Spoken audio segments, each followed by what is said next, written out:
What's up for April?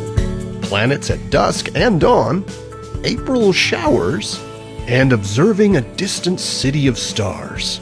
First up, in the evening sky, we begin and end the month with Jupiter and the crescent moon shining brightly together in the western sky as sunset fades.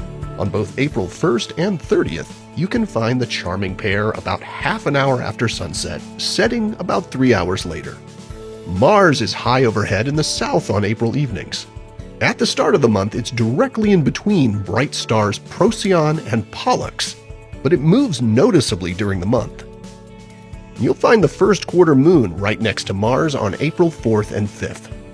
Moving to the morning sky, Venus has now made the switch from an evening object to a morning one. You may start to notice it rising low in the east before dawn, looking a little higher each morning through the month. Around April 24th and 25th, you'll find Venus, Saturn, and the crescent moon gathered low in the east as dawn warms up the morning sky. Those with a clear view to the horizon may also pick out Mercury looking bright but very low in the sky. April brings shooting stars as Earth passes through one of the streams of comet dust that create our annual meteor showers. The Lyrids are a modest meteor shower that peaks overnight on April 21st and into the morning of the 22nd. You can expect up to 15 meteors per hour near the peak under dark skies. The Lyrids are best observed from the northern hemisphere but can be seen from south of the equator as well. View them after about 10:30 p.m. local time until dawn, with the best viewing around 5 a.m. The waning crescent moon will rise around 3:30 a.m., but at only 27% full, it shouldn't interfere too much with your meteor watching. For the best experience, face roughly toward the east, lie down in a safe, dark place away from bright lights, and look straight overhead. Meteors can appear anywhere in the sky, and some Lyrids can leave bright trails that last for a few seconds after they've passed. NASA studies meteors from the ground, in the air, and from orbit to forecast meteor activity and protect spacecraft, and to understand the composition of comets and asteroids throughout the solar system. April offers a chance to observe a truly distant wonder, a globular cluster known as M3. It's a vast collection of stars that lies 34,000 light-years from Earth in our galaxy's outer reaches. Astronomer Charles Messier discovered this object in 1764 while searching for new comets. Realizing it wasn't one, he added it to his list of interesting objects that were not comets, which today we know as Messier's catalog. Through binoculars, Messier 3, or M3, appears as a small, fuzzy, star-like patch of light. With a small telescope, you'll see a more defined glow with a slightly grainy texture.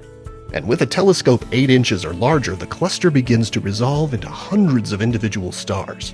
Now, globular clusters contain some of the oldest stars in the universe, often over 10 billion years old.